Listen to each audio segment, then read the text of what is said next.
Welcome into the Pursuit of Manliness podcast, where we are vigorously equipping men to pursue biblical manliness. My name is Jarrett Samuels. I'm the host of the podcast. Men, as always, I want to begin by thanking you for listening to today's podcast episode. If you would, make sure you click subscribe from whatever format you are grabbing this content. Sometimes I've seen where platforms don't give us notifications when new episodes drop. And so that way, if you make sure you subscribe, maybe you got to turn a notification on. I don't know.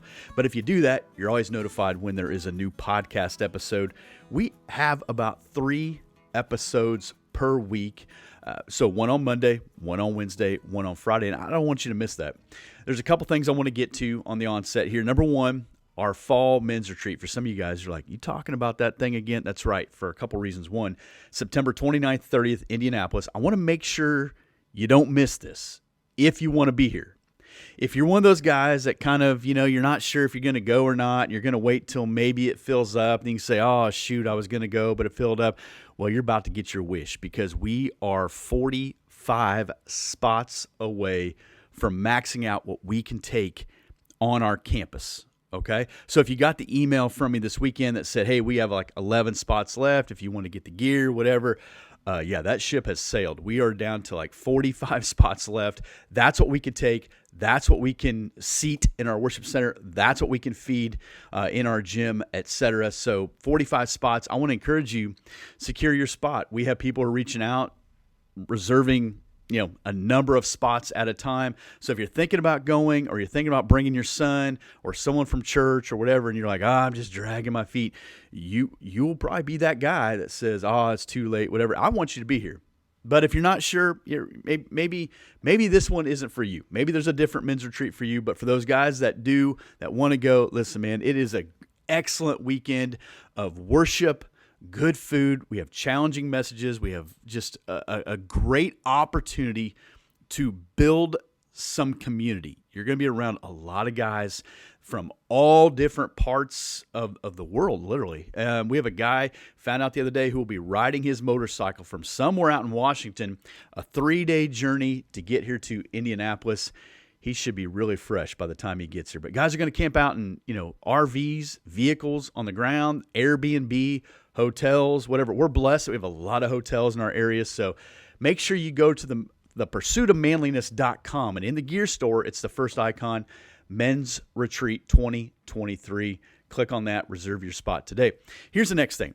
I'm talking to a friend of mine named Clint Hayter. Clint Hayter, I've known for a long time, a good friend from down in Texas. And I reached out to Clint and said, hey, I want to have a conversation with you about physical fitness. Now, we're in a group called Tribe, and then within Tribe, we have a group called Tribe Fitness. We have a lot of guys in Tribe Fitness, forgive me, they're crushing it. They get after it all the time, and it's just impressive and humbling to see how they get after it. And then you got the rest of us, right? We're just staying healthy, one foot in front of the other, doing, the challenges or whatever. I reached out to Clint because he's a guy who's married. He's got, I believe, 4 children. They're all doing different things. He's constantly running somewhere. His hours are really weird, okay? He might work 12 hours throughout the night, so 6 at night to 6 a.m., whatever. And if you've ever done that shift work type stuff, you know how it throws off your rhythms, your internal rhythms. And so I'm not promoting Clint as like he's, the grand whatever of the group. What I'm saying is I'm just impressed that with his schedule, with all the things that he has going on, he still finds a way to juggle being physically fit. That has been one of the biggest requests from guys when we're talking about the framework for biblical manhood, would be the physical fitness part. I don't have a regime that you can download. I don't have a plan. I don't have supplements, nothing like that. We're just saying, get healthy, right? We use Pursue Wilderness in January to say 30 days in a row, get outside for 30 minutes, like 5 guys did it. We need to be men. Christian men need to be the examples of what pursuing a life of health looks like. Spiritual health, mental health, relational health, and certainly physical health. So I hope you're blessed by this conversation. Clint doesn't say anything in this conversation that you and I wouldn't go, yep, I agree with that. Yep, I can do that too. So men, it's time for today's podcast conversation. Let's pray, brother. God, thanks for today. Thank you for Clint and allowing us to connect like this. As always, we pray for those who might listen to this, whether they're in their vehicle going down the road, maybe they're in the gym, maybe they're, going for a walk, Maybe someone sent this to them. Nevertheless, God, I pray that this would reach them right where they're at. As we talk about this framework for biblical manhood, this is an important component that can be easily overlooked. And I know this, God, because you've sent people my direction who have reached out asking questions about being physically healthy. And God, I thank you for Clint. I thank you for his friendship. I thank you for his encouragement and his willingness to have this conversation. And I pray what he shares and what guys hear would meet him right where they're at. It's in Jesus' name we pray. Amen. Amen. All right, men. This time I want to welcome Clint Hayter to the podcast. Clint, also known as the GOAT. We will probably get into that maybe later on. But Clint, would you just take a moment, introduce yourself, who you are, give us some context before we get into this. Yeah, man, I'm Clint, of course. I'm from the great state of Texas, as you can see in the background, where nobody complains about the heat. But yeah, I'm 45 years old. Been married for about 25 years. Got 4 kids from soon to be in 7th grade all the way up to 23. So pretty much me. I've done all kinds of jobs from anywhere from the Air Force to working on drilling rigs to now working in a can manufacturing company. Well, let's get into this. We have been talking for 5-6 weeks and will for the future about this framework for biblical manhood. And when I talk to guys, I was just in Illinois a few weeks ago and made the joke that when we talk about the physical fit part, guys get real quiet. Now, let's use proper context for this. Where were you at this morning before you recorded this podcast? I was at a men's breakfast with some of the guys in our church. There was about 4 of us that showed up this morning. Usually it's about 8 to 10. Yeah. Did you just eat yogurt and granola for this breakfast? What did you have? No. I had today. It was kind of light, but it was just a breakfast, brisket taco and some coffee, about 3 cups of coffee. All right. The reason why I ask you that question, I really could care less about your diet, but the point is you're a blue collar guy. We're going to get into that. You work hard, but you went to men's breakfast and you ate some good food, right? Yeah. But the reason why I asked that, I'm not trying to set you up, is you're a guy that you work on oil rig, you work at a factory, you got a crazy schedule. And this is one of the things I admire about you. You have a crazy schedule, and yet you are committed to pursuing health without living a lifestyle that a lot of guys probably couldn't do. So when we talk about being physically fit, I think the first thing guys do is immediately start to come up with excuses. Why do you think that is? They just, in my opinion, you just don't want it enough. I think you've got to get to a point in your life where you basically just say enough is enough. I'm tired of living like this. I'm tired of feeling the way I'm feeling. And when you get to that point, you will make the changes that you need to make. I mean, I've done it multiple times, but right now where I'm at, we started looking into some things the last couple of months, and it flipped a switch. And after that switch flipped, I haven't turned around. I mean, I've been super focused, but yeah, man, the main thing is people get lazy. They don't want to make that change. They don't, it all really basically comes down to either, like I said, laziness. It's easy just to keep on eating the way you're eating with your wife and kids. People come home from work. Most of the people, I want to say, come home from work and they'd rather just kick their shoes off, sit back in the recliner, drink a Coke, be lazy the rest of the night. They don't want to wake up in the morning to do what they need to do, because it's all easy. If you want to make a change, those changes are going to be hard, just like in the Christian walk. Things are going to be tough. Not all the time, but most of the time it's going to be tough. Yeah, I think it's a privilege to choose to endure things in this way. There are people across the globe that don't get the privilege of choosing whether they're going to walk a considerable distance or run somewhere, or it's just the way they have to live their life. We most of the time have climate controlled cars, climate controlled vehicles, climate controlled house, the whole 9 yards. The thing I find interesting is where you work, it's not a very comfortable situation. So give us context. Yeah, well, the job. So I work in a can manufacturing company. We make Coke, Budweiser, all those kind of cans, aluminum cans. The job itself is not nowhere near as hard of a job as it was working on a drilling rig. I've done a floor hand all the way up to I was a driller for a little over 3 years. But the hard part about where I work is it's a 12-hour day job. We work 4 days on, 4 days off. Of course, if you work overtime, you work at least 2 of those days. So it could be 6 days, 2 days off. And every 4 weeks, we rotate from day shift to night shift. Where the area that I work at, majority of the year, it's between 105 and 115 degrees for 12 hours. And you're standing on your feet for 12 hours. There are some chairs in a certain area, but I don't like to sit down when I'm there, because if I sit down, I'm more than likely I'm going to start getting tired. I'm going to fall asleep. So there's no point. I don't need to be sitting down at work at all. So more than likely, most of the time I'll take the chair and I'll throw it away somewhere. I'll put it off somewhere. Most of the time I come back and somebody's already picked that chair up and they're sitting down. It just blows my mind. But yeah, it's 100, like right now, it'll be about 112 degrees in there right now. And you do that for 12 hours a day. Most of the time, nobody wants to get off work and go work out. Well, also, and I don't know if I know it, your shift rotates. Some of these hours are through the middle of the night, correct? Yeah. Whenever I work night shift, I work from 6 in the afternoon to 6 a.m. in the morning. So if I want to work out, then I either work out at 6:30 when I get home in the morning till whenever, or I'll wake up. Like right now, it's summertime. So if I'm working night shift, I like working out when I first wake up.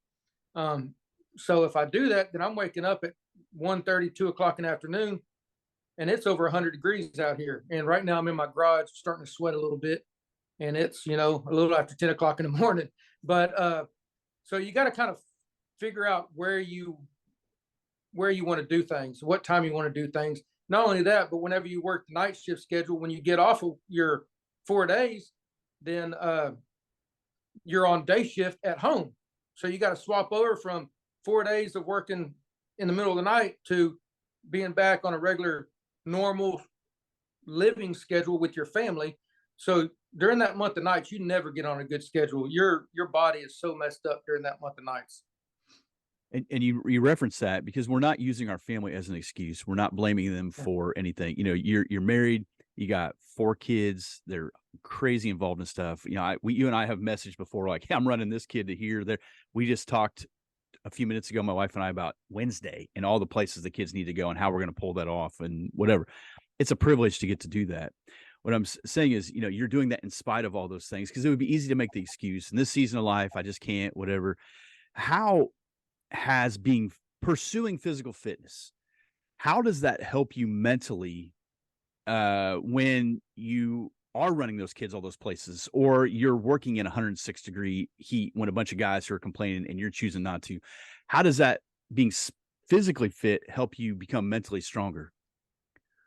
Oh man. Yeah, I know a couple of weeks ago we were talking about how you were sitting next to somebody and they had said something and you were like, man, right now I feel the same way, but I'm not voicing my opinion. And you had even told me whenever I was complaining about the heat a couple months ago about that, and I was like, you know what, I'm not complaining about this heat anymore. So once I stopped complaining about the heat, and I was like, hey, it's my best friend now. This is my time to shine. It has made me mentally tougher in every other area. There's a lot of times, man, I don't want to go do stuff. I don't want to go take the kids different places and stuff. I want to take a nap because I've been working these long hours and stuff like that. But I know it's good for my wife to have a little bit of time off. It's good for her mental aspect to just take a break. So on my days off, I always tell myself, hey, I'm going to do as much as I can for her. I'm going to try and run the kids around all the time. But I still don't stop. Right now I'm training about every other day, but even on my days off, like right now, I get up early in the morning. I've been up since 4:45 this morning. I didn't work out this morning, but I've been up since 4:45. On my work days, I wake up at about 2:30 in the morning, read my Bible. I'll get about an hour workout in, then I'll make my food. and then I'll get ready to go to work to leave the house at 5 o'clock. And there's not that many people that do that. But by doing that, by being disciplined in that, it helps me be disciplined in my Bible reading. It helps me be more disciplined with the family. It just kind of branches out everywhere else. And I don't mean this in a deprecating manner, but Clint, you and I understand this, that you're a regular guy, you're a blue collar guy. You don't have a book to sell. You don't have a program for people to download. None of those things. This is just a guy who's resolved in his mind. These are things that matter. These are things that are of value. Just like what you're saying, running your kids around. It's easy to go, I don't got time. I've been working all night. I want to do whatever. But again, we need to do those things. Men need to do hard things. We need to callous our hands. We need to callous our minds. We need to callous ourselves and say, you know what, it's okay. It's a good thing to do this. And someday we won't have kids to run around all over the place. And, so we're not, well, I say that because you're not like a Goggins who can work out 3 times a day. Yeah. You have responsibilities, and they're good responsibilities. So when you get home, that's one of the things I admire is it would be easy to go walk in the door, kick your shoes off and say, I'm going to, eat a bowl of ice cream or whatever. You choose to endure a little bit longer. What does that do for you when you say, nope, let me stop this. Maybe what conversation do you have to have with your wife to say, I'm going to go do this, where she says, hey, I haven't seen you for 12 hours. Is there any agreement there? How does that work? Well, most of the time when I do stuff for myself, I do it at a time when everybody else is asleep. So that's why I could stay up till 9, 10 o'clock at night, and then wake up at 4:30 and leave the house at 5 o'clock in the morning to be at work. But I don't. Most of the time, I'm in bed by 7 on my 4 days. I'm in bed by 7:30, 8 o'clock, and I'm up by 2 o'clock. And I take care of the things that are important to me, as far as my fitness and my Bible readings right then and there. And then whenever I get home from work, I'll take care of the family for that amount of time that I'm at home in the evenings. When I'm on night shift, it's a totally different thing, because on night shift, I get home in the morning, I go to bed, she's still in bed, gets up and she does stuff. When I wake up, they're all there. As soon as I walk in the living room, it's all like this. So I've got to try and get it first thing in the morning when I get home. And it'll put me in bed about 9 o'clock, but I'll wake up a little bit later, but then it's already done. The fitness and the Bible reading is out of the way. Now, from 3 o'clock till the time it's ready to go to work, I can focus on the family. I think that's important. There's a lot of guys who are not willing to cheat their comfort. It would be easy to say we all got up at 8 a.m. and now I'm going to go run while you're trying to get everything going here, whatever. I know I've fallen into that a number of times. We can believe our own excuses. We can start to think, we're the hardest worker. We're the, and that's why I wanted to have you on, because there was actually conversations where like, okay, I'm a regular guy. What can I do? And I'll admit, like you are, I don't have a workout regime. I don't have a plan that you can download. But what would you say to that guy who says, all right, I get it, I hear it, now where do I begin? Well, first off, like me, I'm just a regular dude. There's nothing special about me. I haven't done the CrossFit Games. I'm not a bodybuilder. I'm constantly pursuing my fitness. I'm not nowhere near where I want to be right now. But if you're just a regular guy, just trying to start out and stuff, I've always thought of, if you're lifting weights, for one, start light and progress slow. If you're running, don't try and run a 5K right off the bat.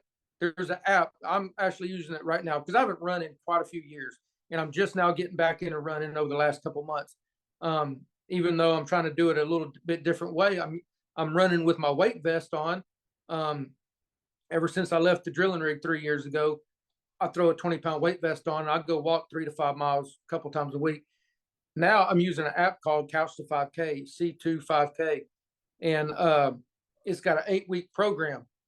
So it's a free app. So if you want to download that to use that, you can do that. I'm in week 4 right now, but I'm doing it with my weight vest and hope that at the end of the 8 weeks, I'll take my vest off. I'll run without the vest and I'll be a little bit quicker. But if you don't want to try and go into it like, hey, let me go to the gym and let me get in there for like 2 hours and work out and stuff. Just start basic, man. If you're a beginner, If you've got 15 minutes, wake up 15 minutes early and get some push-ups in. Do some body weight squats, and then progress from there. Maybe go 30 minutes early and then do a little bit more. Start out with body weight, do a little bit of some kind of cardio, jump rope, a little bit of walking or running, once a day, maybe twice a day if you can handle it, and then progressively move into lifting weights. Right now, I wouldn't go more than maybe an hour. I don't see any need more than an hour. That's one of my goals in my training right now, is whether I'm running or lifting, is I do not want to go more than an hour. I don't think you need to go more than that to be fit. Basics for the win, 100%. Just stick with the very basic thing, which is your basic body weight workout, push-ups, pull-ups, squats, lunges, and then same thing whenever you go to the weights. If you want to start lifting weights, bench press, squat, deadlift, and overhead press. If you do those lifts and then add a little bit of running into it, you can go a long ways. And you do not, if you're a beginner and you're older, you've been out of shape for a long time. So don't expect it to happen overnight. Just progress slow. There's no reason to hurry at all. Yeah, I said that recently. I'm not trying to get my 28-year-old body back. That's over. And that ship has sailed. And I'm not trying to look good on the beach. That's over too. I'm married with 3 children. What I want to be is a healthy, functioning man at my age. And I think it's easy, especially in America, to look at people who are fit as like, that's their career, that's what they do. And then everyone else is just kind of like lumpy in the middle. We're all pear-shaped, and I think the danger is we settle for less. We settle for just being average or below average. And we believe it. We buy into it. I was telling Jenny, my wife, that we were hiking this last time in Tennessee, and we were joking about something, and I hit you or something like. I said, that dude's pretty solid, for whatever age you are, 55 years old, whatever you are. Kidding. And now I will say this: as fit as you are, there's still a mountain you cannot conquer, and it is located.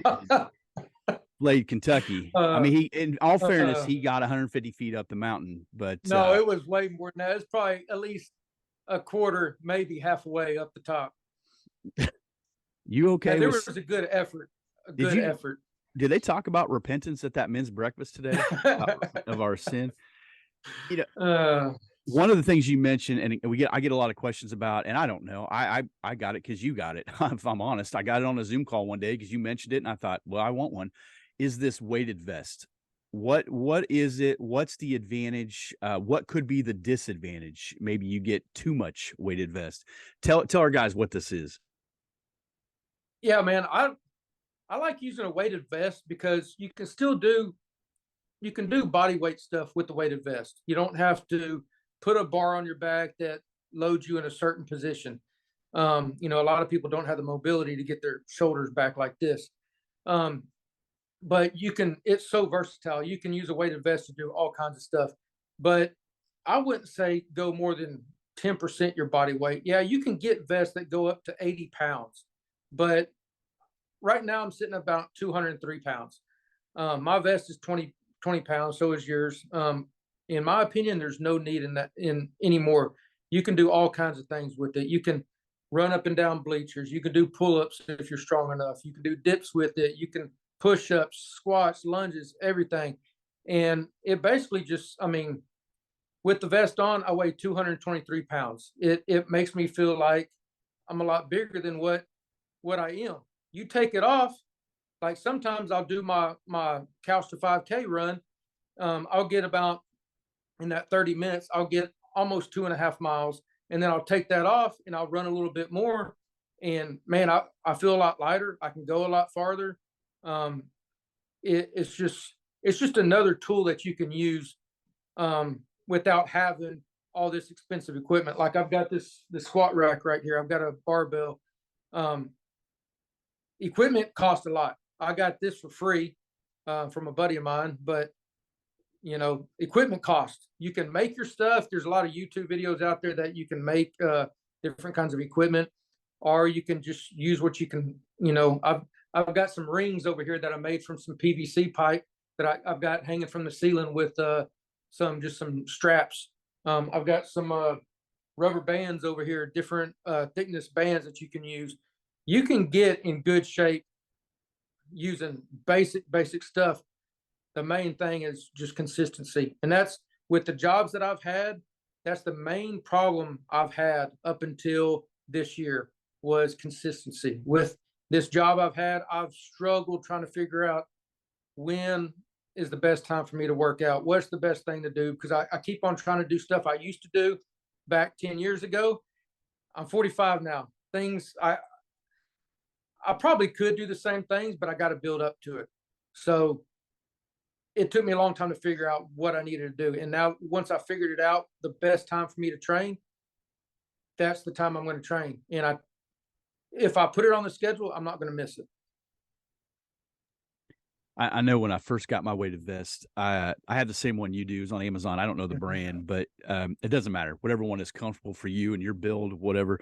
It has these, are they 5 pound, 2 pound? I don't know. There's certain poundage of sandbags. Yeah. I took half of it out and just wore the 10 pound at first, just because Yeah. I was getting used to having it draped over, and you're going to sweat a lot more. Yeah. But yeah, with the 20 pound, then you take it off and you're like, that's what having 20 more pounds of fat would feel like. That's miserable, and it's hard on my legs. And I didn't realize that in the beginning wearing it, that, I was overdoing it and needing to take, and not stretching properly either. But on vacation or wherever, I can take that vest and it takes up no room, and I can walk or whatever I'm going to do. You can do lunges, whatever. I hate lunges, And but you can do that. Also, the other thing real quick is you can use a vest or you can use a rucksack. There's a lot of people use rucksacks. The bad thing about using a rucksack, and you can ask anybody in the Army or the Marines, I was in the Air Force, so we didn't do that. But the rucksack is on your back. There's a lot of people that have a lot of bad back problems from carrying, up to 100 pounds on their back. The weight vest puts weight in the front and on the back, so it puts it all over your body. It hits you a little bit different. On a ruck, you're going to be walking a little bit more forward like this. The weight vest, you can walk more straight up, and it's easier on your body. My thing is this: I don't ever want to be. I'm never going to be the biggest, baddest dude in a room, and that's not my aspiration. But I do want to be a guy who is able. I do want to be an individual who, if called on, if needed, whether it's my family or someone else's family, I can answer the call. And I want to be the guy that they can look to and say, he'll do something about it. And I know you're that guy as well. And that's what we want within the pursuit of manliness. We want grown men to say, I will be that guy. I will be your guy, or I will be the guy that they can reach out to. And so sometimes that's going to mean, no, actually all the time, it's going to mean doing hard things, even when you don't want to do it. What do you say that guy, man? You gave him some tips. You gave him a lot of instruction here. One last word before we transition to the herd. What do you tell this guy who's like, man, maybe he doesn't have self-esteem. Maybe he's way let himself go, or he says, man, this is too big of a mountain to climb. No pun intended for you, but, or maybe they say, you know what, my season of life, or whatever excuses he's throwing out to himself right now. Clint, just tell him how you live your life. What advice would you give him? First of all, I would say the more you work out, the more confident you become in just about every area of your life. It makes you feel so much better. Like if you're like using weight, even without using weights, body weight, and you start to get that pump, like say you're doing curls, you start to get that pump in your arms and stuff, man, it makes you feel like $1,000,000. And then I know some guys, including me, before in your younger years, before you go somewhere, might go out to the garage, grab your dumbbells and hit some curls real quick because it makes you feel better. People can't tell if you just did some curls and just, pumped up your muscles. They don't know, but it's in your mind. So it makes you feel so much better. You start to carry yourself a little bit different. And just knowing that you can do hard things whenever people ask you to, is a lot better for your confidence. I tell my son Cash, sometimes, one of the things that I want to do is like what you said is, whenever we're somewhere and people need some help or, whatever, if they ask me to do something, I can do it. The other thing is I tell him all the time is his younger brother, Levi, who's going in the 7th grade, by the time he's in like high school or something, I want to be able to take him places, and I want to be the most fit dad there. It's bad, but I don't mean it bad, but I want to make all the other dads feel bad about themselves. I want to make them be like, is that, I know he's got a big gray beard, but is that your older brother? You know, because maybe it'll make them be like, hey, uh, maybe I need to start lifting weights. Maybe I can get healthy. It's also a great insurance policy. The more you work out, the more you eat a little bit better, the less you go to the doctor.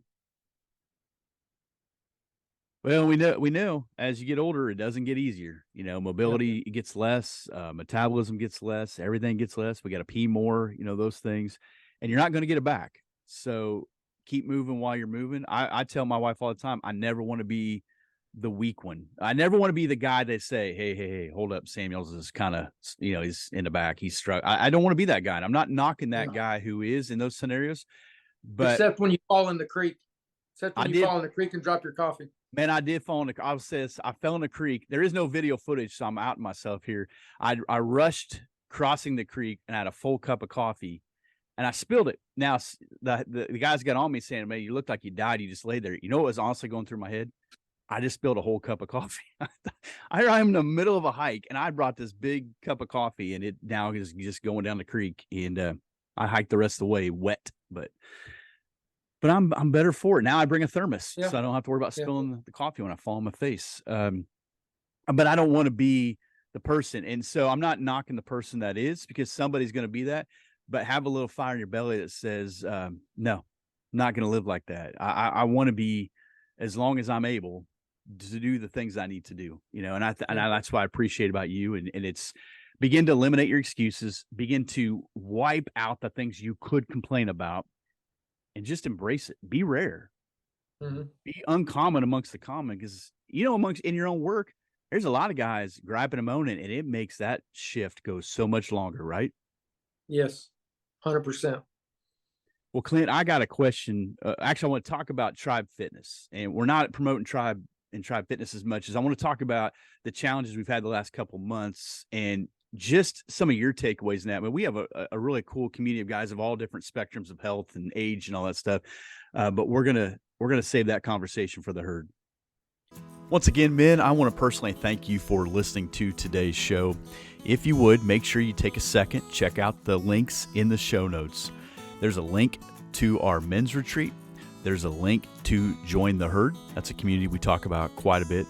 And those are the guys that will get the rest of today's conversation. Then there's also several social media links. I know you may or may not be on social media, but we try to use it for good. So many of you know about the Pursuit of Manliness. Some of you guys know about Pursue Wilderness, and there's some stuff there I want you to check out. But recently we started something called Pursue Marriage, and the goal is to help equip men and women, whether you're single, married, divorced, whatever. We want to create some content. We want to create some community to help us continue to pursue God's view of marriage, to help us have healthier marriages, maybe prepare you for marriage if you're a single guy, but also resource you up to have some conversations and things between you and your spouse. This is a great opportunity for the women who support the guys and have been such a great encouragement to us, to also have a community, to have conversation, to have some content. So men, thanks for listening. Let's keep pursuing biblical manliness.